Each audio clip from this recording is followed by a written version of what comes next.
Like, share and subscribe for more great Cobra Kai content. Turn on notifications to never miss another Cobra Kai video again. Help get this video to 100 likes if you would like us to keep releasing more Cobra Kai videos like this one. Please share this video on Facebook, Twitter, Reddit, Instagram and other social media platforms, to help new and old fans find these Cobra Kai videos. Today's story was written by Narcissa Blacks K. Please remember to support the writers on social media. And now let's begin. Daniel wasn't sure what to make of West Valley High once Mr. Miyagi took him to Cobra Kai, once the deal had been struck. Those days before had been a blur of dodging cobras to hide in bathrooms, ducking back down the hallway to find refuge in the eye line of teachers, avoiding alley with an eye out of necessity.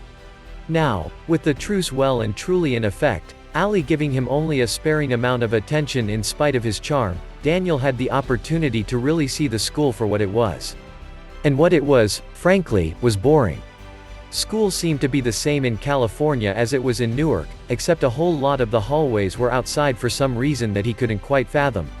He considered watching some soccer games, or joining a club, but his free time was always monopolized by karate training when he wasn't at school. More often than not, being at school was just a series of hours where Daniel thought about karate, avoided Johnny Lawrence, and then repeated steps 1 and 2. And then a note fell out of his locker, fluttering like it had wings, until it landed on the dirty floor. Daniel squinted at it and scooped it up before it could be swept down the hallway with the current. There wasn't a name on the front, and it was really nothing more than a sheet of notebook paper folded poorly into a rectangle. He looked around, looking for someone familiar in the crowd. Was someone playing a trick on him? Was this another prank from the Cobras?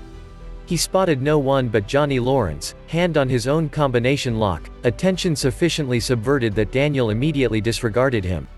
He opened the note, wondering as he did if he was just giving too much thought to some random trash that someone shoved in his locker grate on their way out to lunch or something. That would be just a perfect metaphor for his whole time in California, wouldn't it? But no, it was a note, and it was meant for him, because it had his name on it. "You have a nice face when it isn't bruised," it said, the handwriting just messy enough that Daniel couldn't say for certain if it was legible or not. He read it once, twice, a third time, looking for clues in the singular line. There was nothing to find. Nice face. Was that supposed to be a compliment? He scoffed and looked around again, just in time to catch the searing blue-eyed gaze of Johnny Lawrence on his way down the hallway, mouth set in his trademark jerk smirk. The note and its contents were momentarily swept from his brain in Johnny's presence, and then he was gone, and Daniel was left to look down at the piece of paper in his hand. He folded the note back up and left it in his locker. Maybe the note was from Ali, he thought hopefully. Could this be her way of apologizing for ignoring him for so long? The thought bolstered him, and he hitched his backpack higher on his shoulder as he thought about it. He would find her at lunch, he decided. He would ask her if she wrote the note. She wasn't in the lunch line like she usually was, and a quick scan of the tables quickly doused his excitement. She was sitting with the Cobras again, this time sitting beside Tommy, talking kindly with him while nudging her food around on her plate with her fork. Tommy looked bashful, a different expression that immediately told Daniel what was going on over at that table. Johnny was sitting down the table from them, but he didn't look bothered. What the hell was going on? A few weeks ago, Daniel practically got his head taken off for having a conversation with Johnny's ex. Now she was flirting with his friend 3 seats away, and he wasn't bothered anymore. As if he said the words out loud, Johnny looked up from his spot and caught Daniel's gaze. He turned on his heel and ducked out of the cafeteria. The last thing he wanted was to accidentally invite Johnny's wrath. "Problem, LaRusso." His voice was different when he wasn't shouting, Daniel thought curiously. He turned slowly to meet Johnny, body already tensed like it was waiting for the punch. But Johnny looked as at ease as ever, white collar popped, headphones around his neck. "What?" he asked. "I said, problem, LaRusso." Johnny repeated without clarification. "You ran out of that cafeteria like you were being chased." "Am I? What? Am I being chased?" Daniel asked. Johnny laughed, an honest laugh, and shook his head. "I keep my truces," he said, and the words weren't unkind. "Yeah. You in a truce with Tommy too?" He didn't know why he said it, he always had trouble keeping his mouth shut. Johnny's jaw tensed, the same way it did when Daniel first met him, on the beach, surrounded by shadow and the crackling of the bonfire. He tensed for the blow. And Johnny just shrugged. Gotta move on some time, right? Daniel gaped at him. So after all that, and you're just fine with it? I didn't say I was going to do a dance in the street, LaRusso, Jesus Christ, Johnny muttered. Well, I'm glad you suddenly matured before you cracked some of my ribs, Daniel retorted, taking a step back to ready himself for his escape. Johnny rolled his eyes. How's your training going? He asked, and if Daniel was hearing correctly, there was a hint of actual curiosity in the question. Wouldn't you like to know? He replied sarcastically, startling another laugh out of Johnny. He tilted his head at him, trying to read the blonde boy anew. This wasn't the same person who shoved him into the sand just for talking to Allie. Speaking of Allie. So who left me that note? Daniel asked out loud to no one in particular, Johnny and his distracting presence momentarily forgotten. What note? What? Daniel asked, shaken out of his reverie. Oh, someone left a note in my locker. Johnny held out his hand for it. Let me see. Cautiously, because he didn't have anyone else whose advice he could seek on the subject, Daniel led Johnny back to his locker and fished it out, passing it over. As he opened the door, another piece of paper fell out. He passed the first one over to Johnny and grabbed the second one. Yes, that was supposed to be a compliment, it said. He scoffed a laugh and handed Johnny the second one. The blonde boy considered them both with raised eyebrows and passed them back. Looks like you've got a secret admirer, he said. Lucky you. Daniel rolled his eyes, folding both notes back up and putting them back in his locker, Johnny's eyes watching him do it carefully. But who wrote them? I hardly know anyone at this school. I know all of one girl. Unless a guy wrote it, Johnny shrugged, leaning one shoulder against the locker.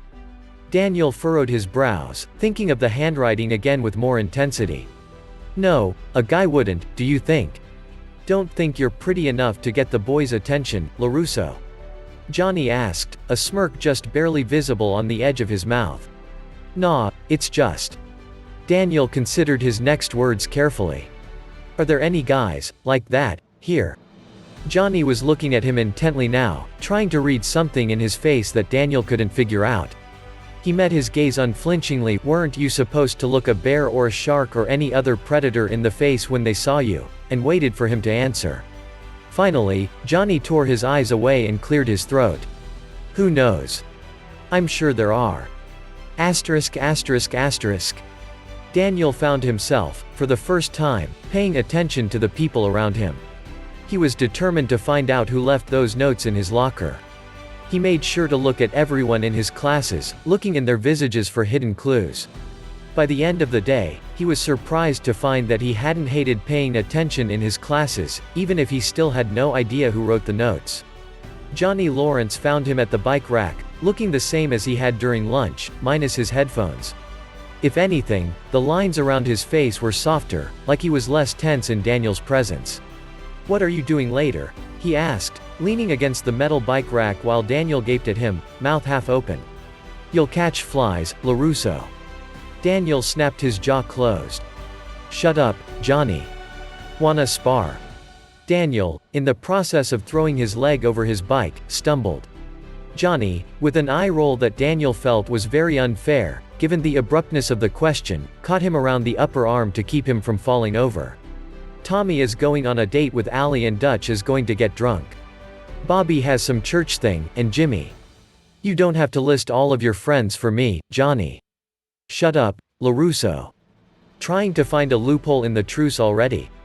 Daniel asked, because why else would Johnny Lawrence, of all people, want to spar with him? Weren't they enemies? Didn't they hate each other? Johnny surveyed him with raised eyebrows. No, he said, firmly enough that Daniel almost took a step back. That wasn't what I was doing. And then he was gone, striding off toward the school building without looking back, Daniel looking after him, feeling suddenly sorry, but for what, he couldn't be sure. Asterisk asterisk asterisk. Training with Mr. Miyagi that night was horrible. The man himself was as patient as ever, but Daniel was frustrated. He was doing the moves correctly, learning the forms and the punches and kicks, but still, he was making stupid mistakes. He wasn't putting his foot in the right spot, he wasn't blocking his face with his fists. Mr. Miyagi sent him home early, a helpful pat on the back and a piece of wisdom later, and Daniel arrived back at his apartment just in time to take the trash out for his poor, overworked mother. He trudged back down the staircase in socked feet, avoiding the random little puddles that appeared in the uneven concrete, and made his way to the dumpster out back. Leaning against the fence where Daniel had gotten beaten up after the Halloween dance was Johnny Lawrence, holding a can of something covered in brown paper. Johnny. He was drunk.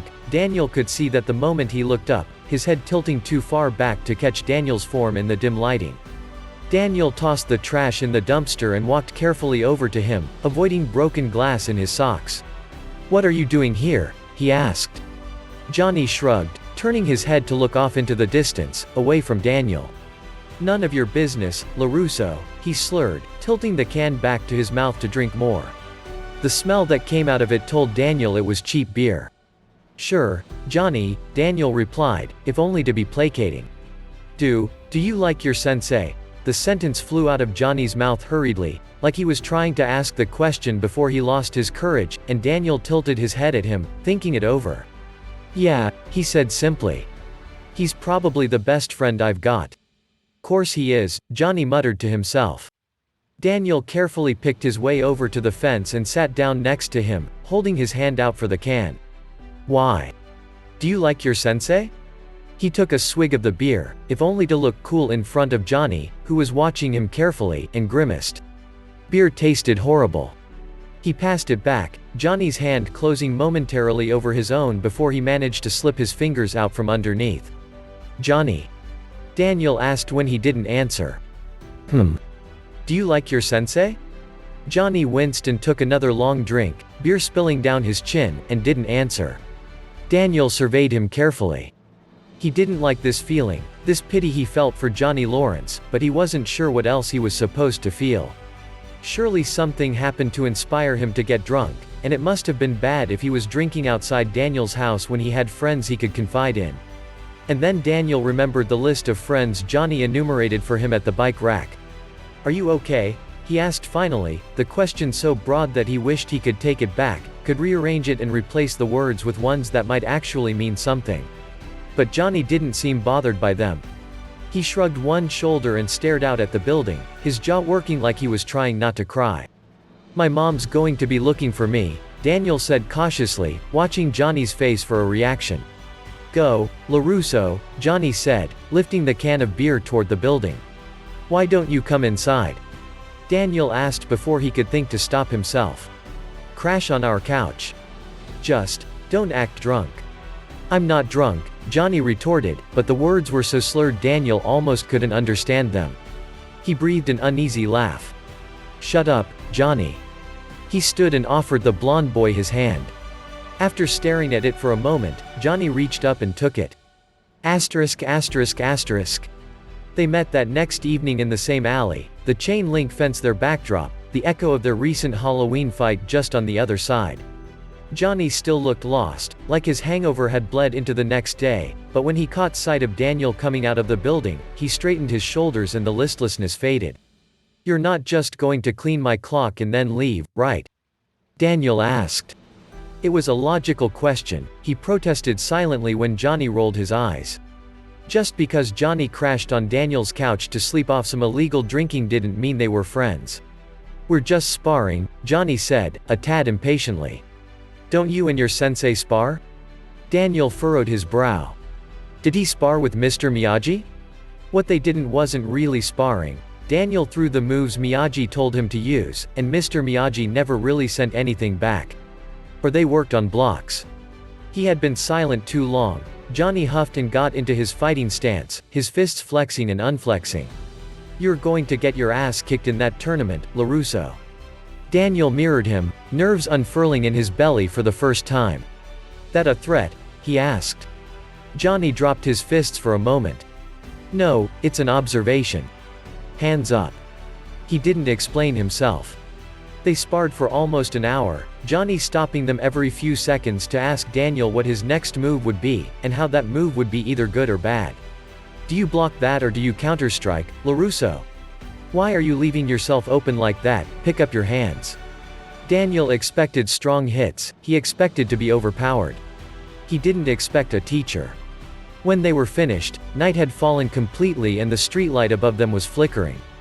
Johnny gave him a bow, Daniel hurriedly following the motion, and then gave him a genuine half-smile. Same time tomorrow. Asterisk asterisk asterisk. Finding an easy piece with Johnny Lawrence was surprisingly simple. They weren't particularly friendly at school. Johnny was always being pulled along by Dutch or Bobby, his eyes barely catching Daniel's before he was gone, but they were friends after school, when they met by the chain-link fence to spar. Mr. Miyagi didn't ask about Daniel's new proficiency for improvisation, or any new moves that Johnny taught him, and Daniel didn't offer up the information. But he didn't feel like it was that important, he and Johnny were friends, weren't they? Wasn't that the goal of the truce and the tournament in the first place? To keep him from being bullied?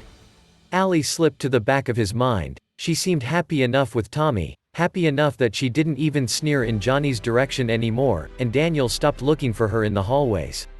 Besides, he had those notes to worry about. He still couldn't figure out who was sending them. They didn't come every day, or even every other day. Their appearance was completely random, the notes themselves short and to the point. Usually they were silly little compliments, "You look nice in green," or "Your smile stays with me even when you're gone." And then they started getting personal. "I think about your hands all the time," was the newest one. "Thin and strong and dangerous. I want to hold them until they're not a danger anymore. I want to make you feel safe." It was scribbled on a torn piece of notebook paper, eraser marks scraping all over the words. Clearly, the author had written and rewritten the words until they sounded right. He put the note in his backpack, he had a special pocket for them now, and didn't look at them again, but the words stayed with him even during classes. "I want to hold them until they're not a danger anymore." He stared down at his hands, tanned, calloused, but altogether ordinary. Who would have noticed anything special about his hands? It didn't make sense. "What's wrong with you, LaRusso?" Johnny's voice jerked him out of his thoughts.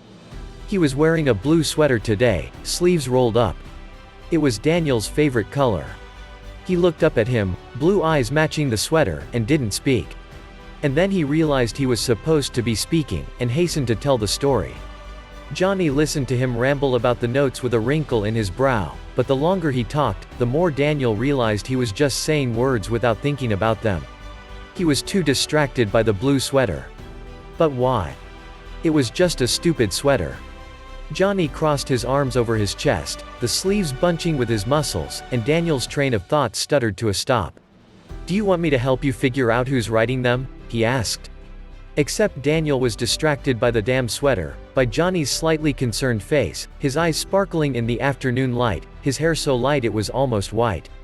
He heard a question but never heard the content. "Ah," he said, drawing the word out long enough that Johnny raised his eyebrows. "Yeah, sure. And that's the end of the story. Did you enjoy it? Let us know what you think in the comments. Help get this video to 100 likes if you would like us to keep releasing more Cobra Kai videos like this one. Don't forget to subscribe, and turn on notifications to never miss another Cobra Kai video again. Please share this video on Facebook, Twitter, Reddit, Instagram and other social media platforms, to help new and old fans find these Cobra Kai videos. And we'll catch you in the next one. Peace.